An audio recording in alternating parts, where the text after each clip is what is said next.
And I was just like, I don't know what to do. Do you know, like, I really don't know what to do. And I was in the deep end straight away. Don't get us wrong, I was supportive. The people there were nice. They were lovely, but it really done damage to me, because I kind of started thinking, this is too much. I can't do this. But my life at the time, couldn't really leave. I just couldn't. It would be like giving up. I was like, no, I'm determined to get better at this. But so I was like showing up at work, but I was like, I got really bad anxiety to the point where like it was all I could think about when I was home. Yeah.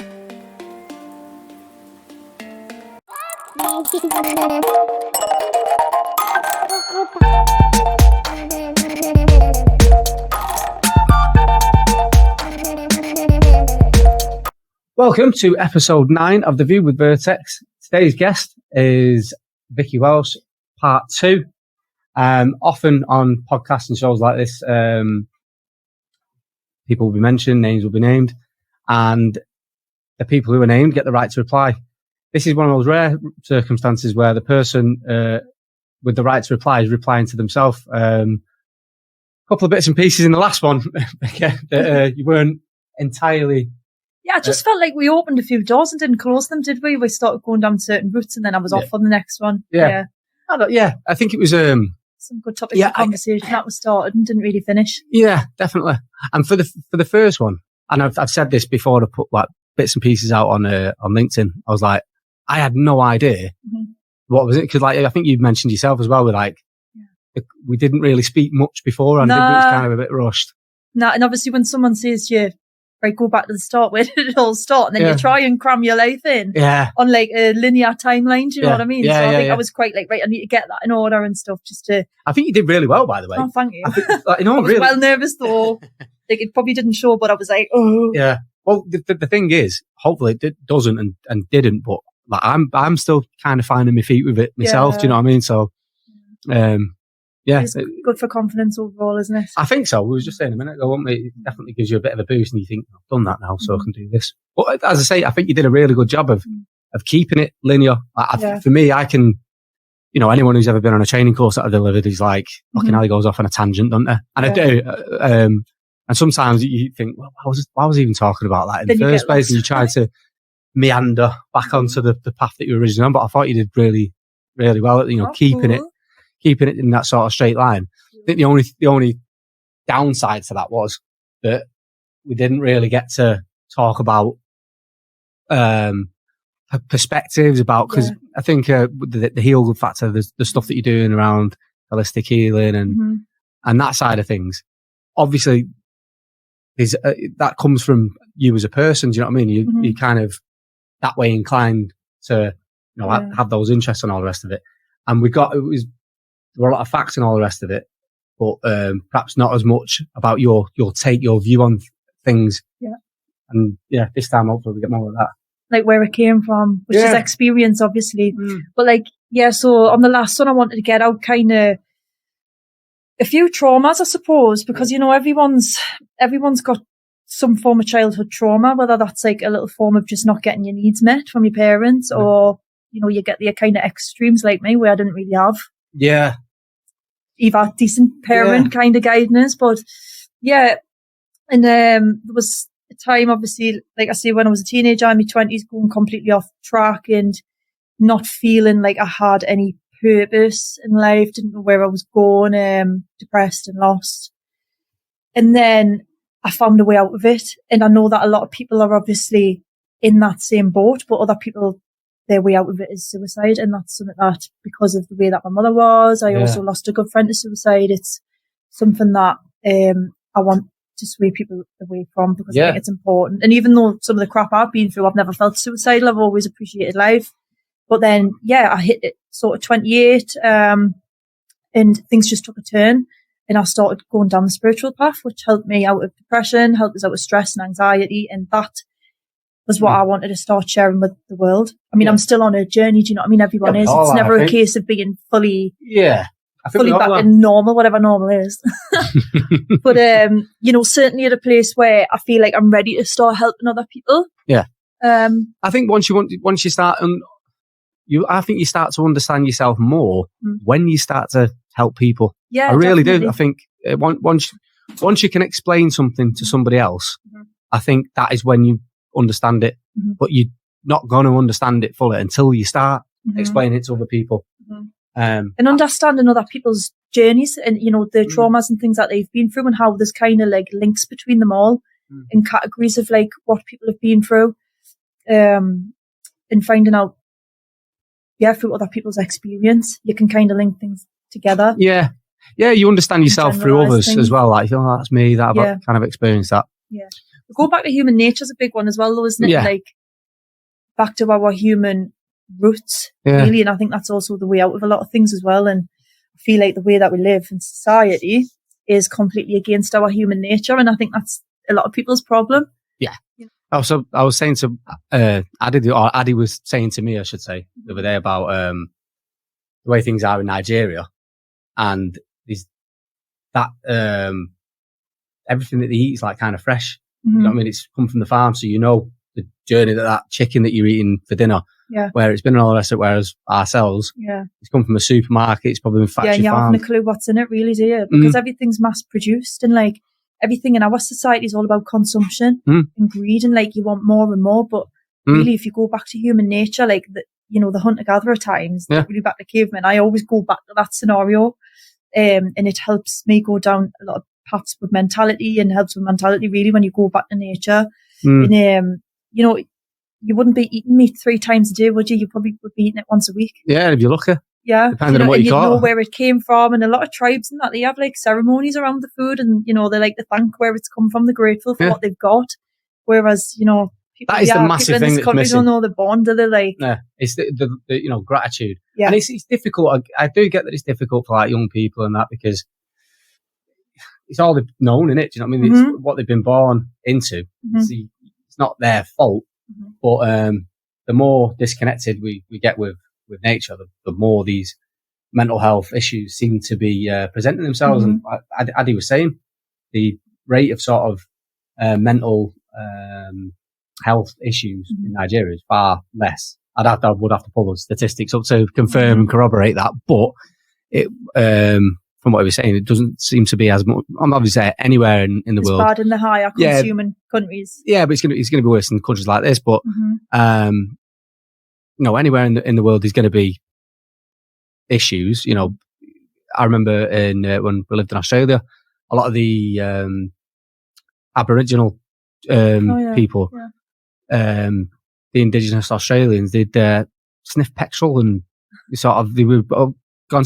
I think it's probably what for, to get high. Yeah. It's like really sort of common out there. You drive through like we drove through the Northern Territories, and you see people. They just have these big fires. They still can't. I think in those scenarios, it's like a clash of cultures. Yeah, you know what I mean. So like they're still wanting to live in a tribal, sort of connected to the earth kind of way, but then it's collided with fucking, industrialized, mining minerals out of the ground and petrol and all the rest of it. So I think it is that. And then over there they get, it's like reparations. So it's essentially free money.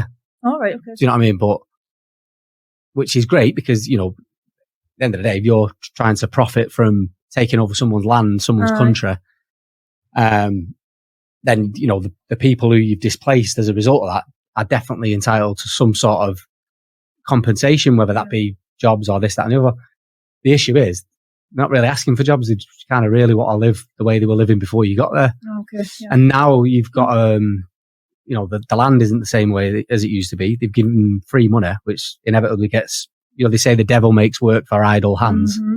Nothing to do, and they've got money in the pocket, which invariably gets spent on drink and then sniffing petrol. Yeah. Yeah, it's I suppose it's the same with like people on the dole here, isn't it? Like I was saying the last time, if you've got that little bit of money and nothing to do, that you just drink, it brings people together, doesn't it? Yeah. That's the unfortunate part of it.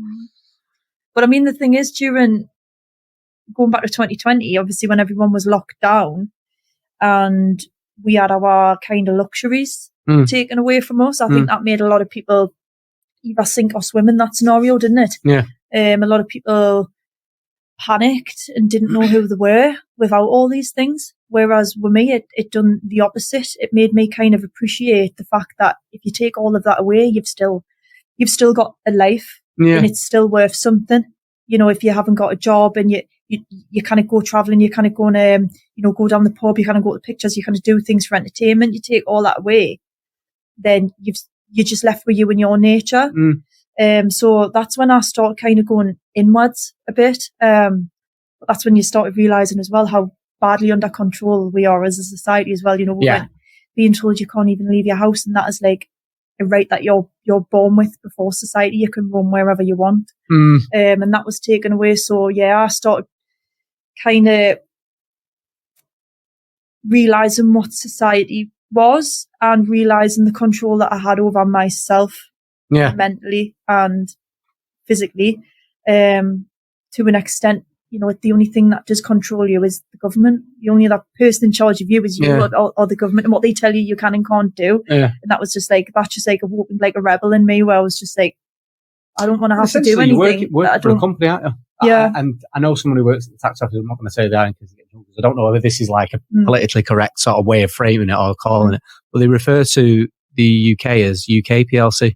Okay. In other words, it's like, it's a company. Yeah. You know, from the moment you're born, you're an employee. Yeah. And you're conditioned from the moment you're born as well. Do you know what I mean? You are what you're told, aren't you? From birth, really. You don't really get the chance to just be who you're meant to be. And none of us do, really. None of us get the chance to just be nature. And that depends on where you are in the world as well. And I think that's mad. Like, how don't people realise that? You know, a lot of people are just so bought into the society that they're in and believe that's who they are. A label. They don't actually know who they are beyond the label that they're given. And if you were born in a different time, even if you were born 200 years ago, you would have a different, identity. It's just an identity. And it's like, I got to the point where I started thinking, who am I beyond my identity, beyond the labels that I've been given, the job role that I'm in, the town that I live in, the way that we live, cultural conditioning. Yeah. Because, if you take you as a baby and put you in a different country, you can grow up to be you'd be a different identity, but you're still you, aren't you? You're still you. Yeah. You're still you before the conditioning kicks in, but a lot of people don't go back to that route because you're just so engaged in this world that we're living in. One of the I love a saying, like sort of all of them, but one of the ones I really like is "There, but for the grace of God, go I," which basically means if I was in your shoes, if I'd have been born into your environment, I'd had the same life experiences, chances are I'd be doing the exact same thing you're doing. Do you know what I mean? So we kind of all a product of the conditioning, the environment of, which we're made. And I know there's an argument, nature, nurture and all the rest of it. And, would I potentially have genetic traits that would cause me to... Look at twins, look at identical twins who are brought up pretty much the same. Do you know what I mean? If they were given like the same parents, they eat the same food every day, got told to wear the same clothes, like they would still have difference in personality somewhere. Yeah. Still two different people. Do you know what I mean? Beyond the conditioning. Yeah. So, I mean, it would be an interesting experiment though. Wouldn't it? Like to have like identical twins and just sort of keep them in a box and don't let them, because as soon as you're spiraled off and you're engaging with a new person or a new scenario, that then becomes embedded in who you are and your knowledge, your memory, it's in your subconscious. That's your experiences are kind of who you are in ego terms. Well, I suppose even as much as giving both twins a mobile phone. Yeah.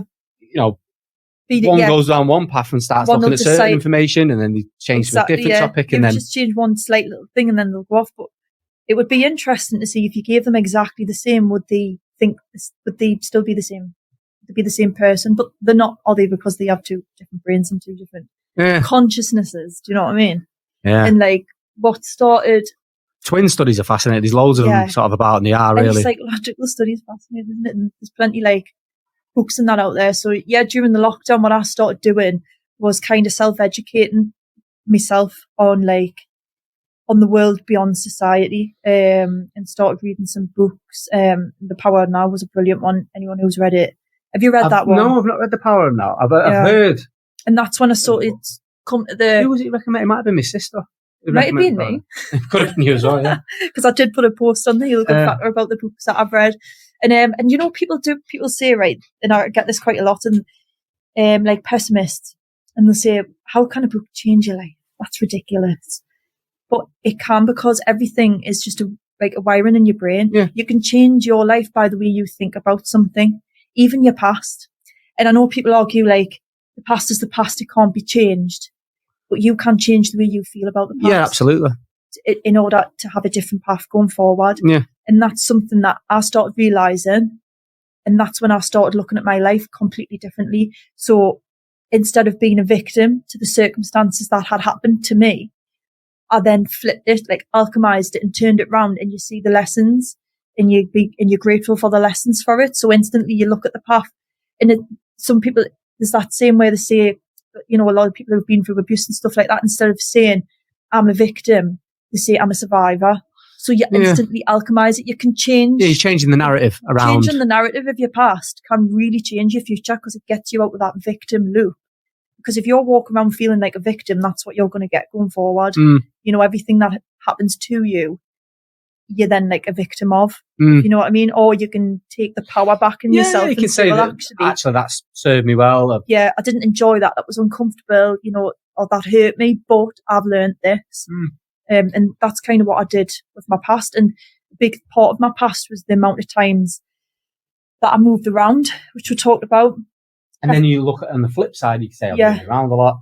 Yeah. That's meant I've not been out of farm bonds, but at the same time, you could also I've not had argue that one like home. Yeah. You could also argue that it's allowed you to form different types of bonds that are maybe shorter term because you've had to move around a lot. Non-attachment to things was a big thing, and like the biggest cause of suffering in life is attachment to things, because at the end of the day, a lot of things that you are going to lose eventually, and you know, grief is probably the biggest thing, and it's losing a person normally. Because your attachment to that person and non-acceptance that will one day come to an end. I mean, life's going to come to an end one day, you know, and like people trying so hard to avoid that and trying, you know, like staying in a home, you know, people's life will fall apart if they lose their home almost, and like attachment to things. And the amount of times in my life where I didn't have a choice in that, and I had to quickly get my bags and move. Like, there was one day when I told you about my mum living in the bed and breakfasts, and there was one day, and she was going through a proper mad spell, where I came back to I'd stayed at my friend's the night before when I was 13. No, sorry, I was about 15 at this stage.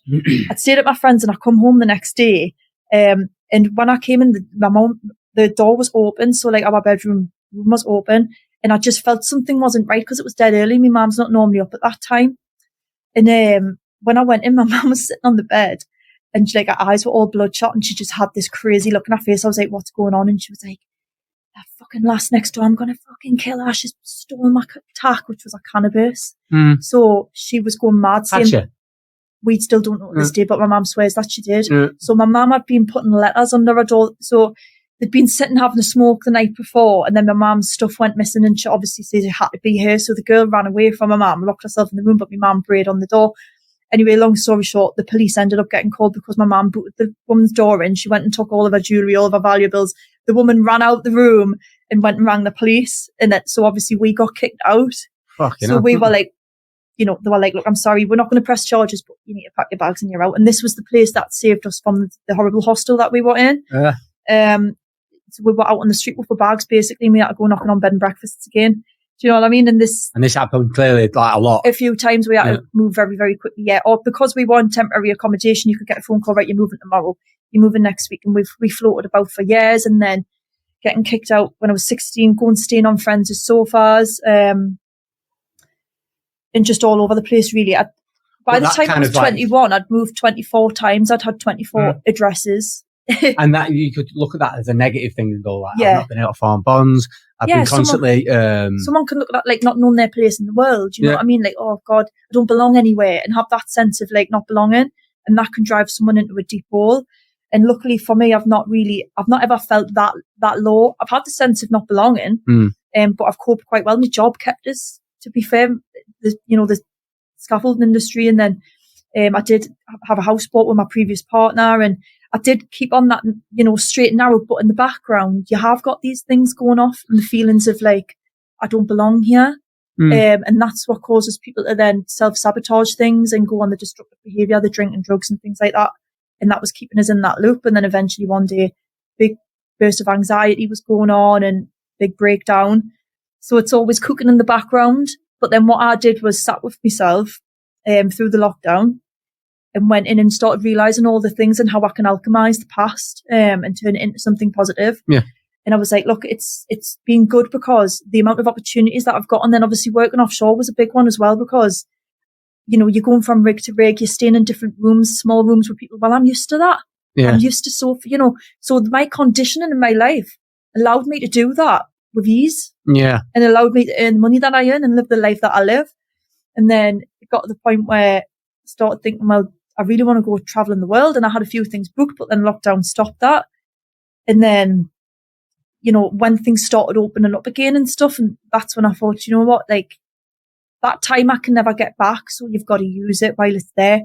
So I was like, right, I'm going to go traveling. I'm going to do as much as I can while I'm on my own. Don't have kids. I'm going to start traveling the world. It reset a lot of people sort of in a compass, didn't it? Yeah, 100%. I was furloughed for 7 weeks. And I think that time I just basically sat in the house. I mean, like everyone did, but I was alone. And I felt the most comfortable that I think I've ever felt.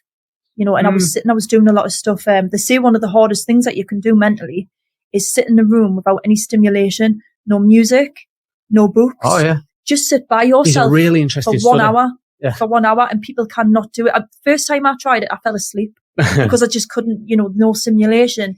All right, at first you talk to yourself, just you and your thoughts. And a lot of people can't do that. And that's sad to think that we can't do that. Well, but we're just so used to experiment they did, right? And you better drag it up on YouTube. But, they did this experiment where they put somebody in a room and the only sensory experience in that room, they said, right, stay in the room, don't touch anything. We'll be back to collect you in a couple of minutes. And then the experiment will start. The person in the room doesn't know that this is the experiment. Right? The only thing that can give them any sort of sensory stimulation in this room is a button that administers an electric shock. Oh, so he presses. I've just heard this. It's like a buzzer they'd rather give themselves a shock then, not because it's better than nothing. Fucking experience physical pain. I must have been listening to another podcast and that's just been brought up. Yeah, they would rather experience physical pain than be numb, bored. Another really good one. I don't know if you've heard of this, but I'm actually I'm going to Bali in July, and I've signed amazing place. I've signed up to do a darkness retreat. Oh, really? And there was just a TV program on recently where they put celebrities in a dark room, but they were all together, so they had the stimulation of talking to each other, and they had to navigate for 7 days in a dark room, and you've got no light basically, so you're taking away any visual light. But if you go and do this on your own, it can obviously be quite. Yeah, I've heard of these. I know Joe Rogan speaks about this isolation chamber. Sort of thing. And he's like in this. I think I don't know if it's salt water or something like that. So like you're floating. Yeah. So there's no lights, no sensory things, and he's completely floating. So completely all of your senses are taken away. Yeah. You can't really smell or hear, or you just. Floating in this fucking chamber. This I'm only doing 3 days because I think it's a good start. But you can do, I think, like 10 days, 2 weeks. But what they say is around day 5, day 6, with no visual stimulation, your body starts to produce DMT and starts sending DMT to your brain, and then you will start hallucinating and tripping like mad. But you also lose your sense of reality, and this is probably going to happen on around day 2 with me, because when you go to sleep and how are they doing this? You don't know when you're awake and when you're asleep, apart from when you're dreaming. So if you can imagine, you wake up, but there's no vision. But you're in a room. It's a comfortable room. There's a shower. There's a shower, and you do get fed. So someone will come and put your tea like in through like a hatch. And it's just basically it's a mental challenge, and that's why I'm doing it, is for a mental challenge, to get to know myself without that stimulation. Because like at the end of the day, you think about all the senses that you've got as human, but really beyond that, you've got your consciousness. And this is what I learned in The Power of Now as well. He kind of brings this to the light. So like, if you take away like your sight, your touch, your smell, your hearing, what's the other one? Sight. And you're speaking and being able to speak. If you take all that away, you're still alive, aren't you? Your body still works. There's an intelligence operating your body, and there's your consciousness. You're still alive. But it's like there's no time and space in that consciousness. It until you say switch on your human senses, then time and space comes into play. It almost sounds like it's very like spiritual. Well, it sounds almost psychedelic. It sounds like a kind of a natural way of experiencing your state of consciousness. That's what it is. And obviously the only other way, well, you can do that in numerous ways. Breath work can do that by using your breath. I always think psychedelics like a shortcut though. Yeah. Not a shortcut. No, I don't mean that in a bad way. Yeah. I don't mean that in a bad way at all. I mean it's so more this intense and different levels of consciousness. Less controlled with psychedelics, that's the only thing. Yeah. So if you're consuming something from the earth, a mushroom or ayahuasca or something that's been provided like plant-wise, that's external. You're putting that in you, so you're consuming it, but it's still natural. It's still provided by the earth, which you are. You are part of the earth. Mm-hmm. We come from the earth. So, but that will induce hallucinations or take you to higher states of consciousness. And anyone that has experienced psychedelics knows that it's not. People, scientists will say that it's just a hallucination in the trip, but if you've actually been there and done it yourself, you know how real it feels. You're just not in physical form anymore. And with the plant medicine and stuff like that, because a lot of, the class it as medicine, other tribes, it's not a case of like getting high, like people, the class it as here. And, they are on the way to legalising it for other reasons and stuff. But it's interesting, because you've got all these kind of medications that are out at the moment, pharmaceutical drugs. Yeah, and it's a synthetic version of it. So like, I know a popular type of drug is I think they call them SSRIs, I think it is. But it's a serotonin reuptake inhibitor. For depressant. Which basically means you've got, for whatever reason, it's either depression or, there might be a neurochemistry issue that's preventing you from producing enough serotonin. And because you're not producing enough serotonin, obviously you feel, these feelings of depression and blah, blah, blah. So, the SSRI takes that small amount of, serotonin that you're producing for whatever reason and spreads it out throughout the 24 hours of the day. So you're not getting any happier. It's not doing any sort of positive, or necessarily doing anything sort of positive. It's just, so a lot of people can experience feelings of being quite numb. Which is completely unnatural as well, because we are meant to fluctuate. Yeah, absolutely. Oh yeah, absolutely. I think the reason why, if someone's got a low serotonin, count or however you would term it, really, you should be looking at how can we increase the amount of serotonin and make it more consistent? And, there are going to be peaks and troughs, but how can we normalise and stabilise the amount that you're naturally producing rather than just take the small amount you're producing and spread it out throughout the day? There's a lot of research around psilocybin, magic mushrooms. There's a lot of research around, the use of cannabis.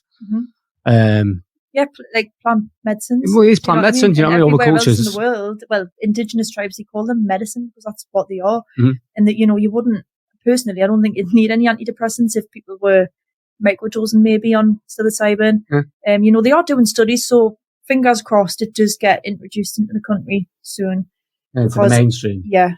But, in this type of country where they're controlling you with everything unnatural, over-consuming things that are unnatural to keep you spending money, putting it into their economy, into the hands of the rich people, then I very much doubt that they're going to let that come about, unless they're going to make a huge tax off it. But they don't want people happy. I think that's what they do, though. I think people too happy. Do you know what I mean? In their own, with themselves, because that doesn't sell.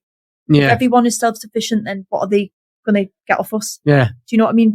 You really got to. It's a weird one, because whatever you make and stuff, there's always something downstream of it that's going to cause another sort of problem. So you fix one issue, and then that's going to inevitably fork off and perhaps cause another issue somewhere later down the line. Yeah, I think these pharmaceutical drugs. It doesn't take much of you don't have to be a nutcase or a conspiracy theorist to sort of make the jump between these companies profit from making these drugs. Do you know what I think? Should we make and design society in conditions where these drugs are required? Yeah, and what's mad as well with people as well, most people anyway in society, because I use society as in like people who are brainwashed by society, and like I'm not looking down on anyone for that because we can't help it. You know what I mean? We've all been there, but then you do get people who kind of have been through some sort of awakening, and I feel that's people who see beyond society, like what I'm talking about. But oh god, I went totally off track now. That's me. That. What was I saying? Oh, I've completely forgot. Well, I mean, look. Oh yeah, how? So if say they're doing their tests, right? And then next thing, breaking news, psilocybin's now legal. Everyone, yeah, it's all right to take it then, but they won't find out for themselves. They've got to be told that it's okay. I find that absolutely bizarre. And then the people who judge it the most are the people who have never had it. Yeah. Yeah. Do you know what I mean? Yeah. But yes, if the government and that, someone at the top, some authority tells you it's okay, then you can. We've just totally lost track of our own safety for ourselves. We know we've got an instinct. We're born with an animal instinct like all of the others, but we've just lost so much touch with it. Same with the lockdowns, like, you can go out now. Or because you said so. So it's safe now because you said so. Yeah, exactly. Like, it wasn't safe 24 hours ago. It's just safe now. Look at all the stupid rules during the lockdown and then a couple of years later it's all been uncovered and... it's a massive mismanagement of and a massive overreaction. Whether that was by design or whether that was people genuinely just thinking, what the fuck do we do? I don't know. You could go down a real sort of rabbit hole with that. Definitely, that's a whole different topic. But obviously, for you, I always say with the lockdown, we were all in the same storm. We weren't necessarily all in the same boat. Everyone said, we're all in the same boat. But, if your experience is you've got a big mansion and a fucking tennis court in your garden, then your experience of being... And someone who's just lost the job and struggling at home with loads of kids is different to my experience. Do you know what I mean? Being furloughed and single on my own. So that's why everyone's growth from it was completely different, whether people grew or sank or swam, whatever they done. But for me, it helped me anyway. It helped me get to know myself. And so it was a bit of an awakening. Yeah. I mean, I'd already been through a bit of an awakening a couple of years before, but then I was head in with a lot of other stuff and there was still anxiety there and stuff. The year before? A couple of years before? Well, that was when I went back on the tours and stuff. Right. Do you know what I mean? So it wasn't necessarily but that was in a week because that made me think, do you know what? I'm in control of my life. Yeah. So then I kind of just left my life and started again, went back on the tours and worked my way back up, then going offshore and stuff. I think you do have sort of mini epiphanies as you go through life.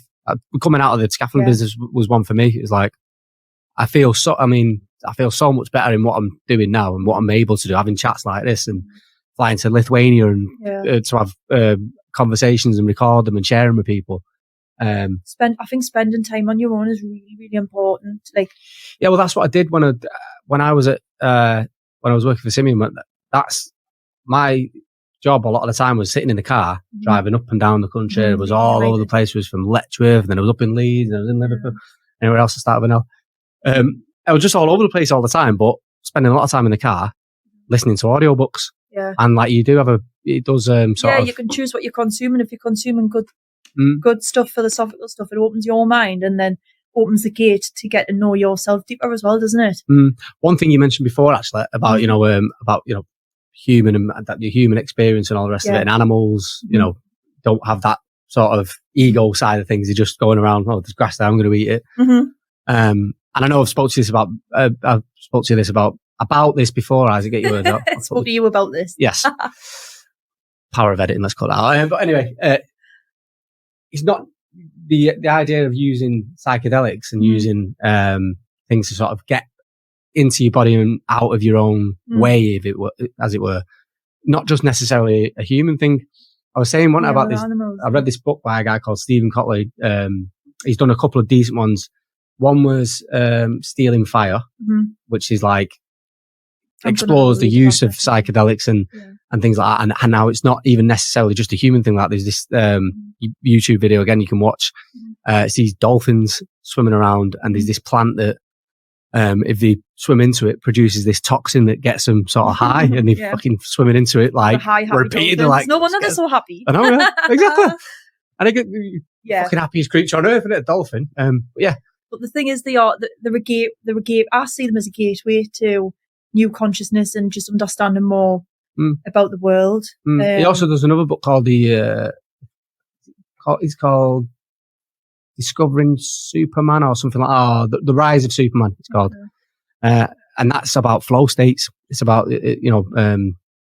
different methods or ways or sort of fast tracking the entry into being in a flow state. Again, really, really sort of interesting stuff. I think that's what psychedelics do. They kind of shortcut that route into... Yeah, because, if you think about it with the flow state thing, if you slow down in life, we've got so much drive to do things fast, haven't we? And if you look at, society, how much quicker and quicker and quicker it's got, things like Amazon Prime, right? You can order something. One time you had to go to the shop and go shopping and look for what you wanted.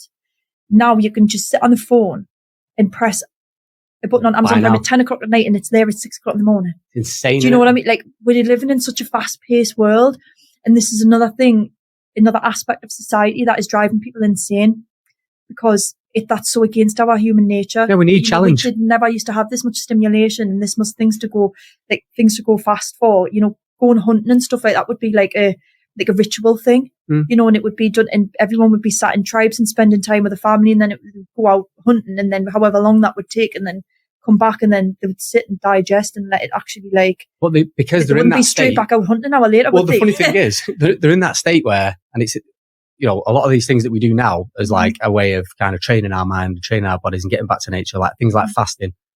So that heightens, you know, and meditation and just being present and being like, take time away from the scenario. Well, that hunt that they were on was like, you know, they probably would have been hungry. So they're, you know, that's going to tune the senses in. That, you know, challenge, because, you know, we do need that. You know, you're saying about clicking a button and getting the product the next day. We need challenge. That's what, you know, helps us produce dopamine. Yeah, exactly. Especially with men, I think that the drive and the motivation, do you know what I mean? Yeah, absolutely. And it's that challenge and that struggle is actually, you know, what puts you in that flow state. And they reckon that learning, as in forming new neurological pathways, happens so much quicker in that flow state. Yeah, because with fasting as well, also after a couple of days, when your body isn't digesting, your body starts to go into full repair mode, and it repairs some of the old dead cells and stuff. It's actually really good for anti-aging and stuff. And it's it's some sort of ketones that gets released in your body. Ketosis. And they're, so when your body's in full repair mode and stuff, like you say, it heightens the senses, so you'll be totally resting. But then a second you hear like an animal in the bush or something when you're hunting, you will switch on, and everything, all your energy is used in that moment. Yeah. And then downstream of that, you've learned something, the neurological pathways fire, and then you're more likely to catch the prey the next time because you've learned from that.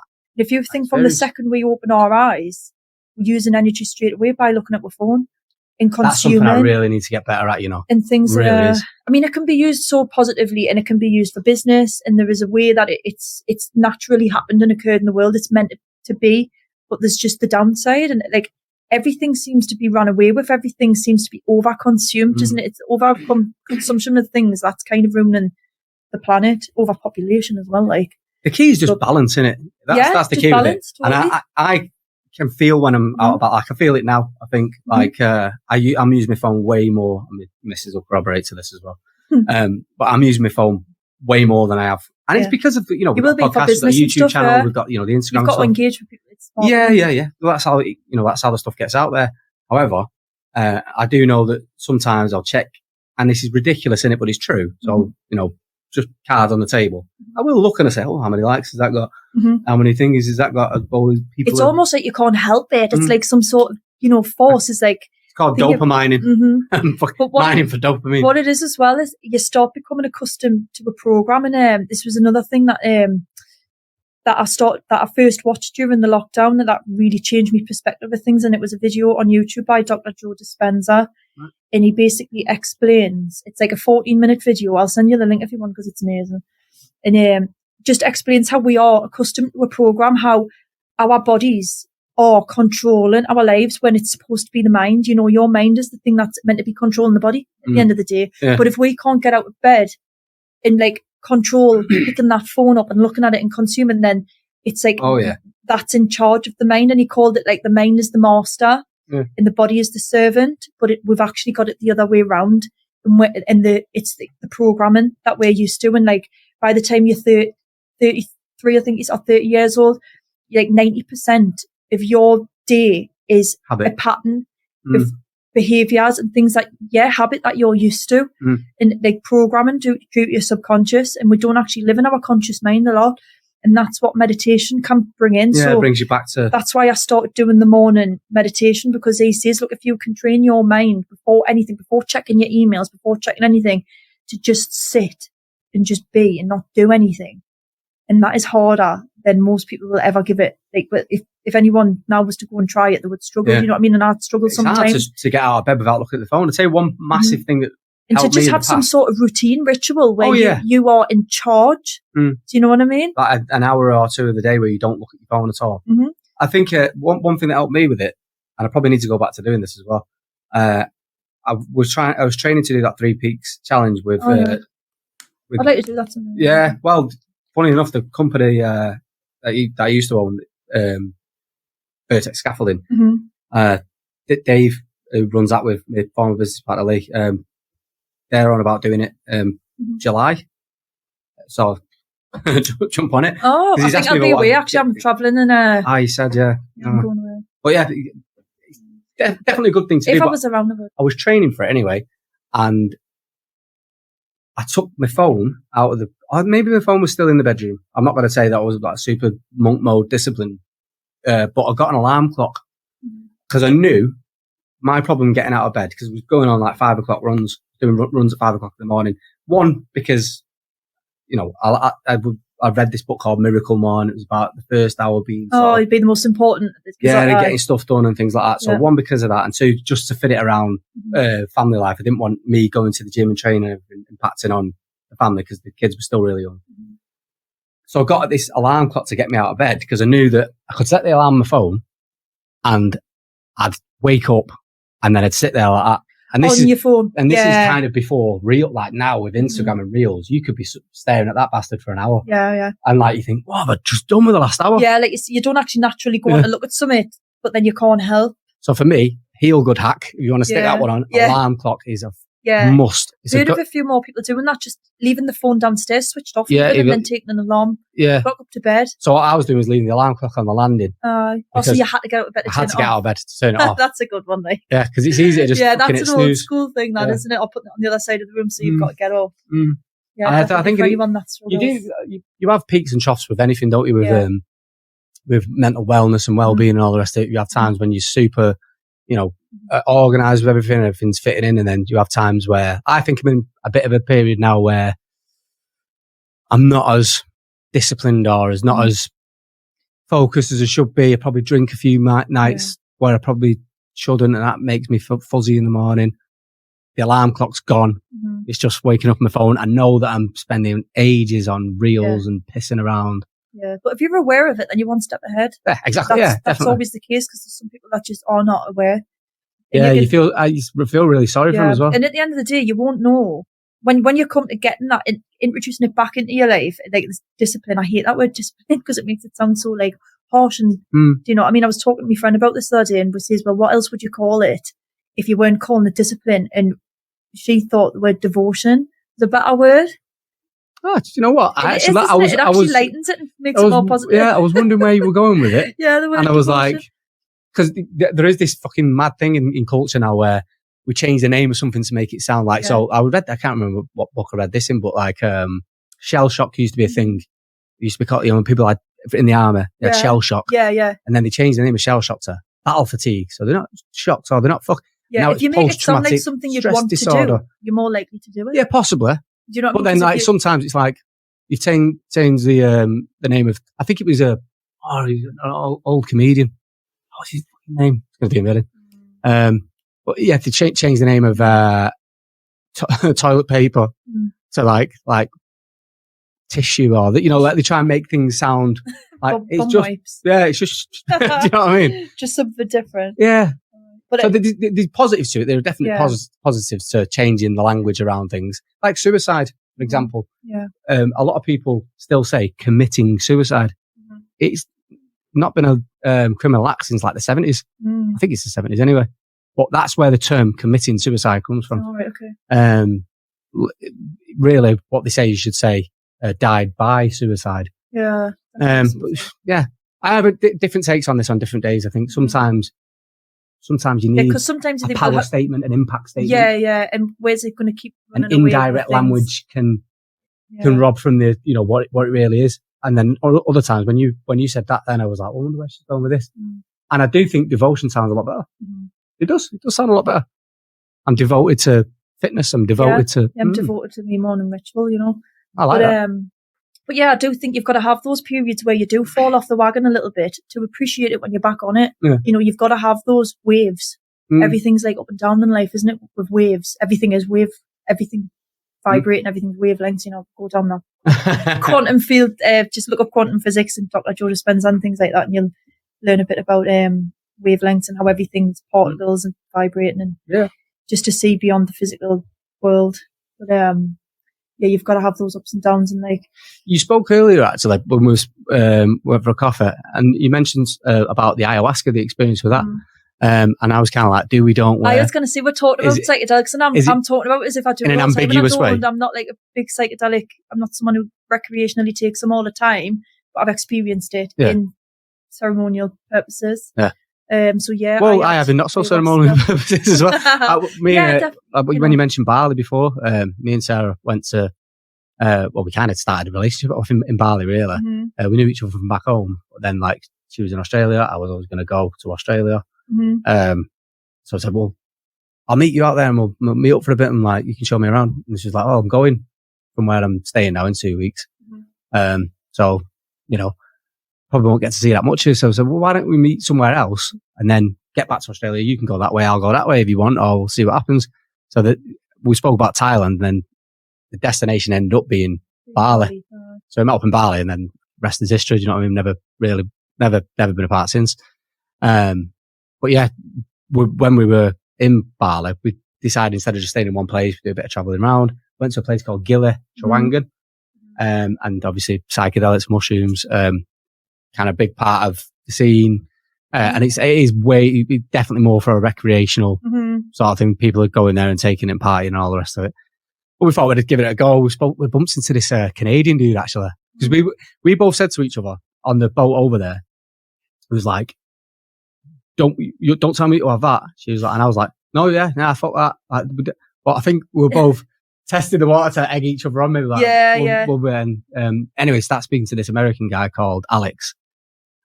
Like proper cool dude, but I think I still got him on Facebook. Might shout him out, but anyway, we were talking to him. Was like, so what's it like then? Because he was saying, I'd go over there all the time, do mushrooms. What's it like? He went, I almost feel like it's like what weed should be like. And I was like, that's the worst Canadian accent ever. I was like, is he Scottish? What he should be like? Is it? Yeah, I feel like it's kind of like what weed should be like. And I was like, or he felt like that's what it feels like. It, when you see someone in like, you see someone smoke a spliff or whatever, and you think, that looks cool, looks relaxing. Like the thought of being stoned looks better than way more appealing than it actually is. So when you actually I've never really had great experiences with cannabis. When I was younger, I tried it. A lot of my friends smoked it, and every time I ever had it, I was just like, right, I need to go to sleep. I don't like this. Do you know what I mean? It never really agreed with me. You go, but like I say, the thing over there, and then you go, that is that thing over there. Why the fuck did I say it like that? You're stupid. Why have you said that like that? And you overanalyze things. Whereas I found with the psychedelics, with the psilocybin, it was just like no ego whatsoever. It was just gone. I didn't give a shit what I said or how I said it or who heard it or what it meant, or it just everything was just really, really positive experience from it. Yeah, that's what they can do with strip away your ego. And long lasting as well. So like, even though like the actual effects of it weren't long lasting, it was up and down in so it's like psychologically changed something and made you see the world. Anyone who's taken it, they will tell you the same. Someone described it to me the other day, and I thought this is a really cool way of looking at it. It's like all of the things, the habits, the pathways that you in your brain that make you do a certain thing. It's almost like ski tracks down a ski slope in the snow. And taking psychedelics puts fresh snow back onto the top of the mountain. Oh, okay. So you're not following these little paths anymore. That's like that was a really nice way of putting it. Yeah, that is nice. That was my experience with that anyway. Yeah. Well, then there are other psychedelics. Yeah. I've heard. DMT. Yeah, DMT. I know good friends of mine who've experimented with DMT. One lad said, I don't want you to try it. He said, because you won't be, because he knows I'm quite business and entrepreneurship minded and that. He said, it could really sort of change that. You might, And what I was getting onto earlier when I was talking about the plant medicine and that and being something that you consume, what I feel is when it's something that you consume, you don't have control over how that goes. So you've got to fully surrender to the fact that whatever plant it is you're consuming or DMT, you can't control what's going to happen on that trip. You know, that altered state of consciousness. So when I was on about breath work and stuff and meditation altering your state of consciousness, you've kind of got an element of control. You can control your breath, you can bring it down and stop things like that. But once you're on the shrooms, you're on them. Or like, so I had ayahuasca. Once you're on the bus is moving. And with the ayahuasca, that can last up to 12 hours. So I'd done that as part of a ceremony. Now, like I say, in 2020, I went through this really big awakening of getting to know myself and feeling like I was on a bit of a steady path. I stopped drinking alcohol and stuff. And that I kind of like just went through this ascension of really, really being happy with who I was and accepting the path that I was on and things that it just felt great, honestly. Like, felt like really Snow White, like birds were just going to come and start singing off. Do you know what I mean? Like, I did really feel like amazing, but then I started drinking again. And it happened at like the New Year. I just started with one glass of champagne at New Year, and that was it. This was like 11 months into the not drinking. And then it went backwards to, oh, well, I've had one drink. And the next thing, I'm, you know, binge drinking again. Yeah. And I was like that for about a year. And then I got to the point where I was like, why is this happening? And then I'd heard a lot about ayahuasca. I was watching documentaries on it and knowing that I had a lot of past traumas that I felt I was at a point where I'm accepted with, but still haven't actually dealt with. Right. Still haven't actually went into like, and felt the feelings that were there years ago that are still sitting there affecting the subconscious. So you've rationalised them. And, And ayahuasca's supposed to kind of basically, all I'd heard about it was it brings up anything that is meant to come up. So anything, any old traumas that are stored within you. Almost like purging these traumas. You'll bring up the feelings and you'll feel it, and it's uncomfortable because it's all the stuff you've been trying to avoid all your life. Yeah. And it'll bring that up. So I was ready. I was like, right, I'm ready for this. It's going to be intense, but I'm ready for it. And so I went to a ceremony, and it was actually in the UK. It wasn't the full. It's weird how that somehow shamanic. makes it like fucking. I mean, they've been over and stayed with the indigenous tribes, and they've learned and they've done the shamanism over there. And what they've done is just initiated it in the UK, which is. It's funny how the perception of people would shift though, whether it's in an indigenous like sort of setting or whether it's. Well, did you do it naturally? Did you do it right? Yeah, I fucking did. I took it, and that was. But to be fair though, looking now, I wouldn't do it again the way that I done it the first time. I'd like to go and do it properly how they do it, because it's all part of like a ritual and a ceremony, and there's a build up to it. Got to do stuff before and after and that, and your mind needs to be in the right place, because it can cause it can what's like the schizophrenic the adverse effects of it is like losing, like getting what's the word, schizophrenia. You can get that afterwards if you can't accept and come back into your body and stuff. So you need integration afterwards.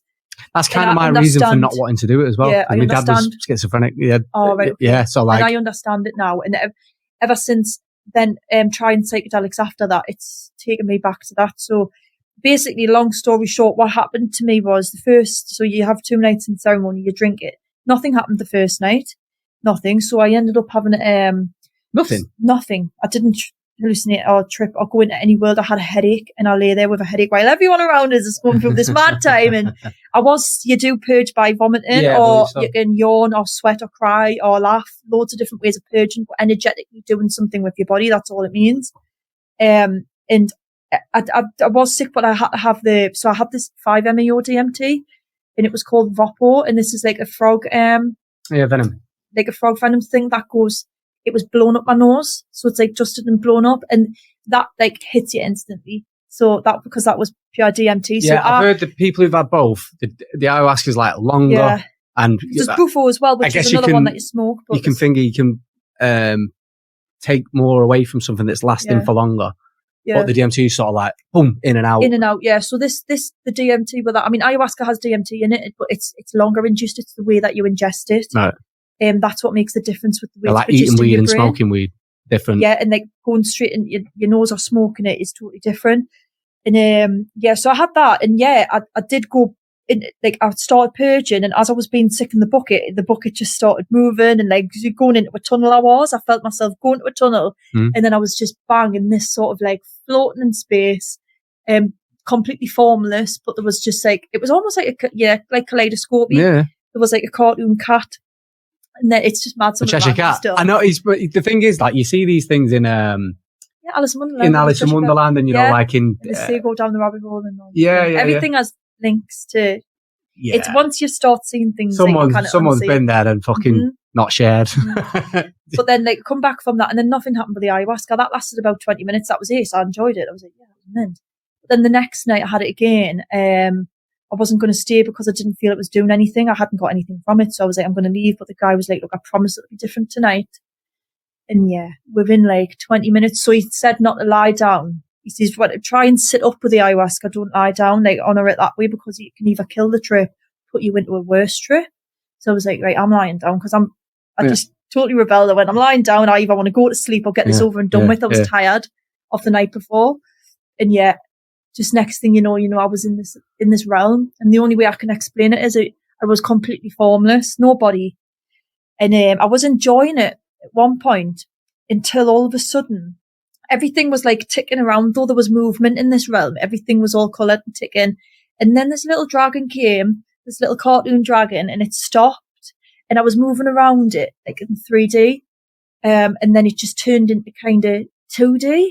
And it winked at us and stuck its tongue out and it froze and everything froze. And then all of a sudden, my mind, my ego starts to ask, well, how long is this stuck for? Yeah. And then I got this answer back from this, like, it wasn't in words. It was in a feeling. Well, there is no time, so forever. And then, of course, the ego part of me that was still there. What they tell you you're supposed to do at that moment is surrender and let go of the ego. And they call that an ego death, which is your mind completely surrendering to a new world. But that's you basically allowing yourself to die. That's you basically saying, well, I could be dead here, but so let's go. Yeah. But my mind was like, oh my God, am I dying? Am I dead? I think I'm dead. And then it starts panicking. And I panicked and I wanted to come back to my body. Yeah. They would call, almost like a bad trip. But the fear that I felt, obviously thinking I was dead, was an unimaginable fear that I've ever felt. Like, I'm quite a ballsy person and I normally grab fear by the balls. I'm like, if that's going to scare us, I know there's something good at the end of it. So I like doing scary things. I'm quite an adrenaline junkie that way. But this was different because it was a soul fear. Yeah, it was on a different level. This could be me forever. That's it. Yeah, and it wasn't even the thought of dying. It was being stuck in this image, like a limbo. So I started, and I couldn't even think. I thought to myself, breathe. Yeah. And I couldn't take a breath because I wasn't in my body. So then I started panicking more.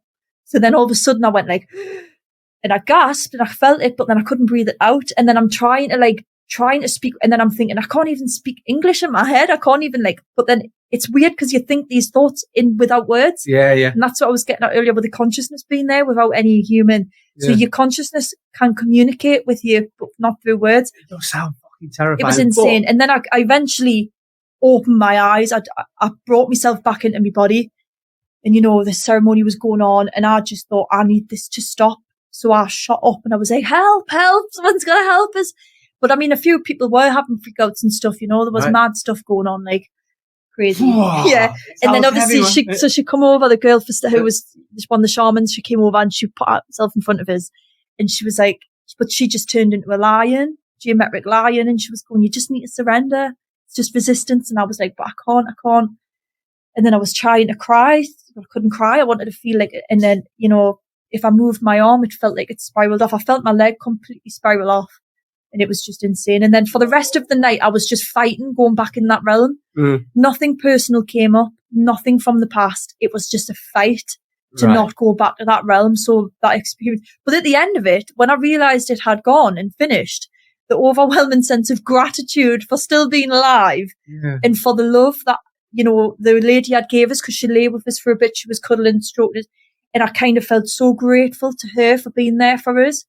I felt so much more connected to everyone in the room. There's no such thing as a bad. I've heard from other people that it's supposed to be like that. Do you know what I mean? It's like it's supposed to kind of. Yeah, but I came out like, what the hell? And then why? What did it? When you're integrating the next day, what happened to you? Well, I just had the biggest fear of my life, and then nothing. But then it took me a long time. I could totally see me getting that experience out of it. Yeah. Same with the cannabis. Nobody else had that experience. Everyone else, was pretty good. Yeah, they'd all had fearful ones. There was another lass who I'm quite good friends with now. She shot up in it at one point and she was like, oh, sounded possessed. Like what you hear in the films when people are possessed. Yeah, because that's what you are when you're fucking up. Yeah. This noise came up and she went, get it out of me. And she said she felt this energy was inside her, dark energy. She had to get it out. So yeah. Shit, that's not what you want to hear when you're off your head. I went in with the intention because I felt like I had too much shit to address one, because it was kind of like, get your intention. I'm like, what do I want to do? I want to heal like the mother wound. Do I want to heal the father wound? Do I want to heal, like, past relationships, anything that I've been through? I was just like, just show me what you need to show me, but show me something that's going to blow my mind. Yeah. That was what I asked at the start of the ceremony, just blow my mind, and it did. Yeah. So I got what I wanted out of it, but like I say, it gave us a little bit of fear around psychedelics, because as soon as you start losing that control, I've got that fear, and I know I need to break through that. They are powerful things, aren't they? But I mean, there's clearly some merit in. I have heard a lot over time from it. Do you know what I mean? It wasn't an instant, but I would warn people, just because it's starting to become popular. Do you think that men and women have different experiences with it?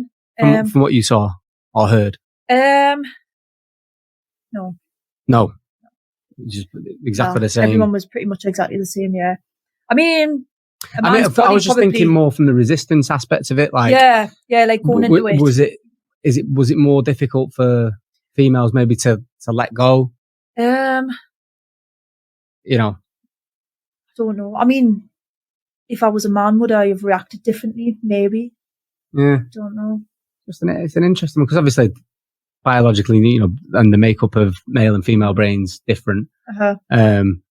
Yeah, men seem, that's the thing. Men are accustomed, like, built, their biology is built ahead towards the danger, whereas women are more to go away from it. And this is, and I love talking about this topic as well, and it's going back to nature again, about like cavemen nature, like, the hunter-gatherer nature. So like what a male brain is built for and what a woman's brain is built for.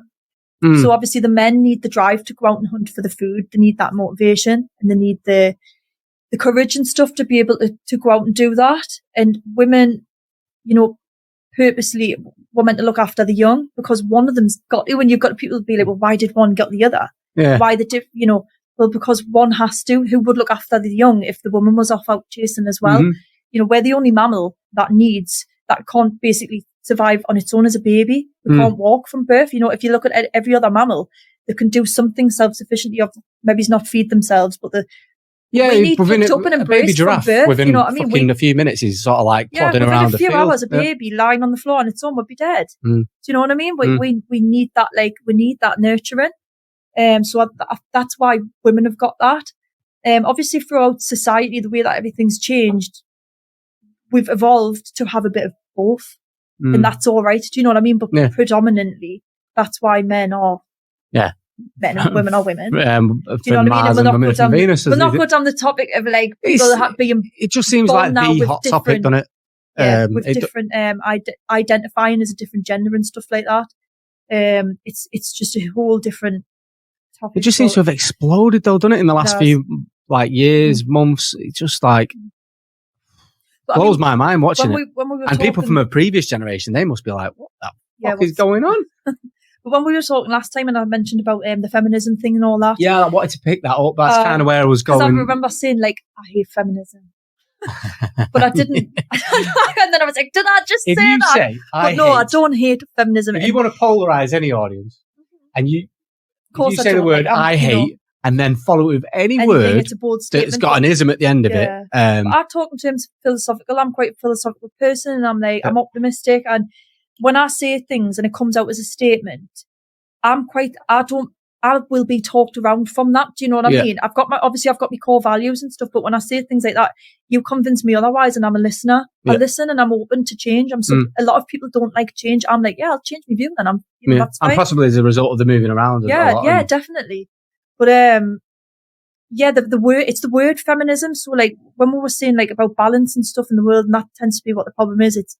It's a balance as well. So like feminism, that to me puts women as superior. Just the word feminism, women are better. Yeah. And like to me, men and women they're not better. We have equal value. We have differences, completely differences. So like, don't mistake me for a man just because I'm a scaffolder. Don't put me in the same category as a man because I'm doing a man's job. You know what I mean? We all have differences and equal value. So like a woman for being more nurturing is just as important as a man is as being protective and strong. we're as important as each other. And I think we've lost that in society far too much. It's like, let's write a list of who's better at what and see who's got the most. You know, the battle of the sexes, I can't stand that. The thing that seems to have happened is, it's like, right, we want everything to be fair. We want everything to be equal. We all get equal rights and all the rest of it, which is a brilliant notion, right? But the way we go about achieving that is like, right, so let's put you in the group, so you're the women group and you're the men group, and let's put you in the elderly group. Opportunities, but work around what the differences are to give you. And I don't know about the fucking in sport, doesn't it? Yeah. So it's the one thing that I find really interesting is like these titles, names, and all the rest of it that we give people with the goal of making things more equal and more, you know, egalitarian, all the rest of it. And it's like, that's just putting those people in a box, and then they feel like the people in the other box are different from them. So it's not making things more equal; it's making things more. And do you know what I think's mad as well? Challenging. When you hear, and what gets me is when they say statements. You know, you see it on LinkedIn and stuff. We need more women in the construction industry. We need more women in the trade. We need to up the figures. But why do we need it? Because at the end of the day, a building has never fell down because there wasn't a woman on it. Yeah. A project was never failed because there was no woman on that. So we don't need it, do we? Yeah. Do you know what I mean? Yeah. Fair enough. Yeah, the door's open if there's women like myself who enjoy doing it and can do the job. I think, but you know, just note that I might do it differently. Like I touched on last time, it might be a little bit slower, but I'm still producing the same thing at the end of it. So if you can take, and you know, it's minuscule, the time difference, by the way. But like, you know, even if I'm going to go and put a scaffold up and use shorter tubes and do it in a little bit less time, as long as I'm still producing that same scaffold, what's fit for purpose at the end of it, then I'm still doing my job. Yeah, and like we were saying that you might have a slightly more analytical kind of view, but because of the way you're, you know, female tendencies might work. Like, well, you know, you sell it. There's 10 different ways to do a job sometimes. There's like 10 different ways to do a job sometimes, and with me being that like emotional centered brain, I can. It's 5 minutes now. I can be looking at like. By the way, I'm just going to go off topic. I'm sorry for interrupting, but you know, next time when it's like 1 minute, either you tell me 20 minutes from the 1 minute. Tell me it's 21 minutes, and then we'll be sweet. We can always pick up. We can chop and start and think it. Maybe we start another one and gel them together. So carry on. I do apologise, interrupted you. Yeah, so with me having like that emotional centre in my brain, and I have read up on this as well. I've read a couple of books about like the differences with male and female brains, because I did find it interesting, you know, how I differ from the lads, even though I do fit right in, and you know, like in a squad and doing everything. But I would be intrigued because I remember someone asked us like, well, what do you think if you were in an all-female squad? Do you think how much would you produce? Would it work and stuff like that? And I would love to see how it would work. Because let's find out. That's the thing. To me, I'm quite like, I rely on the lads to back me up. I rely on reassurance, and it's not massively a lack of confidence. It's just I like to, because of the emotional centre of the brain. It's like the end result of the job. Subconsciously, I will be thinking about the way that the person who's getting on the job, are they satisfied with it? And I'll probably visualise the people at the end of it coming up and being happy with the job or scrutinising the job. You know, I'll be analysing all of this, whereas the guy... That's a great addition to the industry, by the way, is having that sort of insight and that kind of thought process. And the guy that was in the studio last time, Ian, like 71-year-old scaffolder, still on the tools and all the rest of it. And he was saying that we need more of that. We need more of people sort of like... It doesn't get taught in college. It can just slow the thought process down, though. But what I've noticed for me, because... like I say, we could be stood looking at a job. I could be looking at it longer before I come up with a conclusion because of the extra analytical stuff that I'm doing in my head and going around it. Is that definitely the right way? Do you know?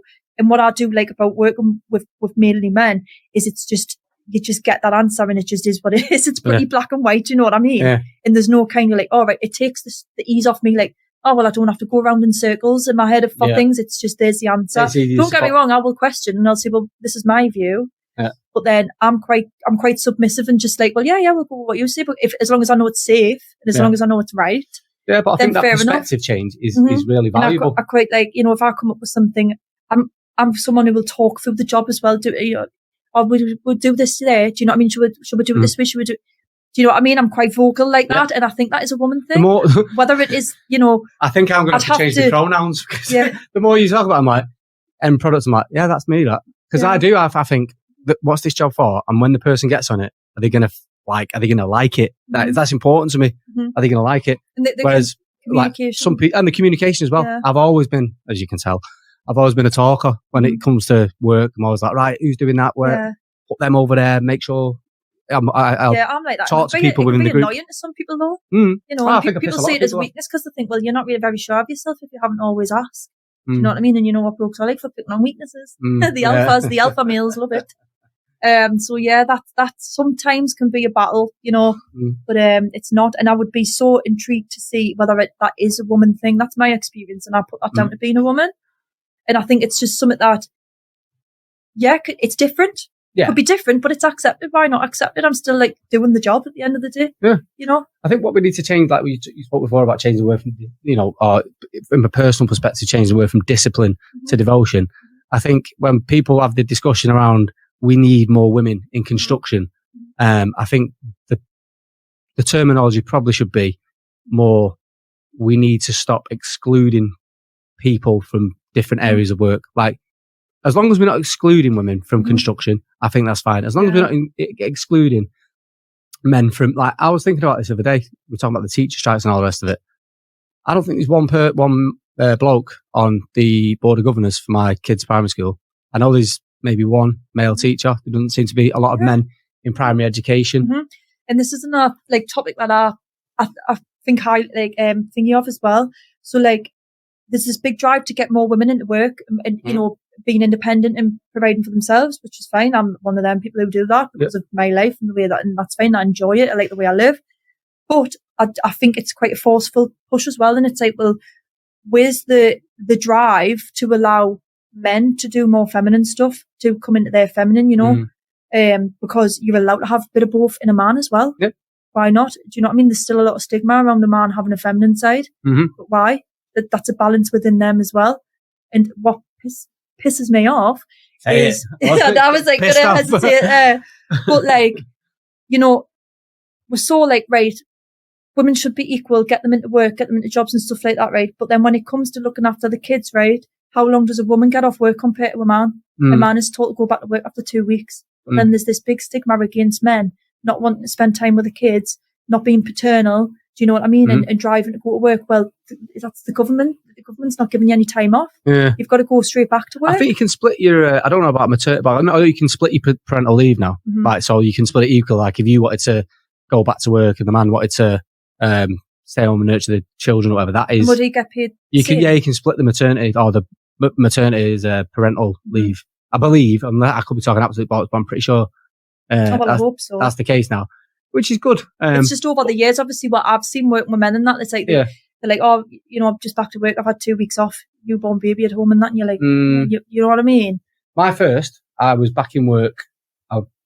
Sarah went into labour on the Thursday night, had the Friday off. Saturday, so I think I was back in work by the Tuesday.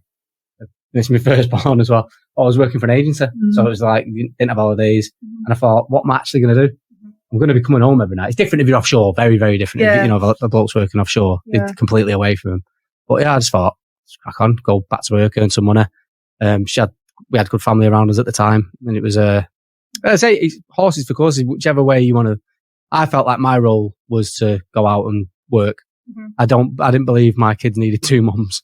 Do you know what I mean? That's what my view. I just think, I know I'm aware of heard this as well, and I'm probably going to get absolutely murdered for it. But it was Andrew Tate who said it. I don't mind Andrew Tate. I don't mind, but I think he's right in a lot of things that he says. Yeah, I think so. Most of the time, he's just very realistic. Yeah, sometimes the way the message is put across. Missing from his views, that's all. But I don't mind Andrew Tate. But what he was saying was, he said, like, the kid doesn't need 2 mums, and as a dad, you know, your role is almost to be like the superhero. And if you're there constantly, I was saying to Addy on the plane on the way back, I said, my kids fall over. Yeah. It's a completely different topic, but you know, at first I'll be like, oh, come here. I need a plaster. I was, you don't need a plaster. It's not going to, you know, I'm quite realistic with them. They go, no, I need, after 5, I'll let them have the moment. After a couple of minutes of like moaning about it, I'm like, look, I can't stop your leg from hurting. I can't, like, you keep telling me it's hurting and I know it's hurting.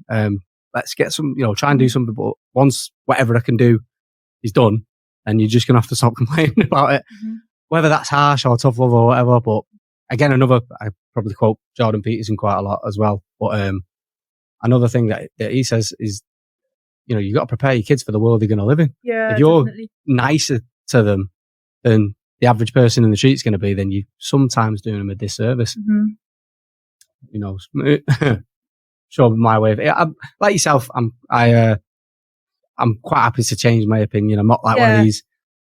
Yeah, this is the absolute. I always try and go back to anything natural. Do you know what I mean? The natural way of things. I think like you're winning every time. And if you go absolutely. back to nature, do you know what I mean? Because then you're getting everyone else's opinions and society's opinions out of it, and you're going back to your root. So yeah, I mean, I do, like I said, I've got these views of, I think men should be allowed to spend more time with the kids and things like that. I know that's not necessarily always the natural thing to do, but it's the way that society says, says that it should be the other way around, but then don't actually put things into play to let that happen. Well, if you're talking about like a village sort of scenario, then men maybe would go off hunting or whatever, but they would still be coming back to the child and still be present in the kid's life. I do think that you need as best as you can both parents. Yeah.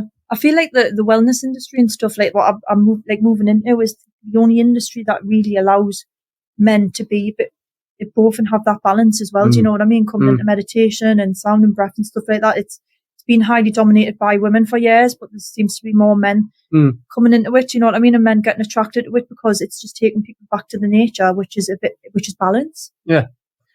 I think Addie's, we've got the 5-minute warning, but so we're getting close to wrapping up. Yeah, what I wanted to say was, thank you again for coming on for the second episode.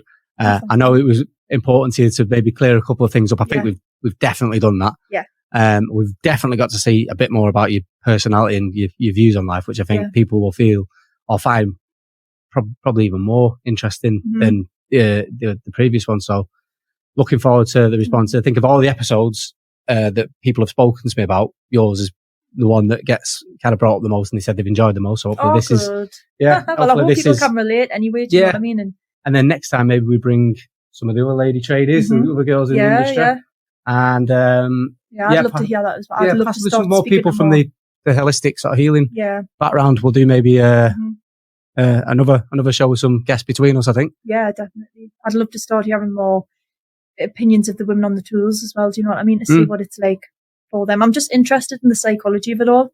I always have been. And I think other people will be as well. Yeah, definitely. And I think that's what we need to start looking at as well if we are going to push, for more bloody... We need more holistic people in the industry. We need more. Yeah, more open-minded. Yeah. Okay, thanks. Thank you. And we'll wrap up there. Again, it's been a pleasure. Thank you. God, the time goes so quick. It does. It's like you've been in a kitchen at 4 o'clock.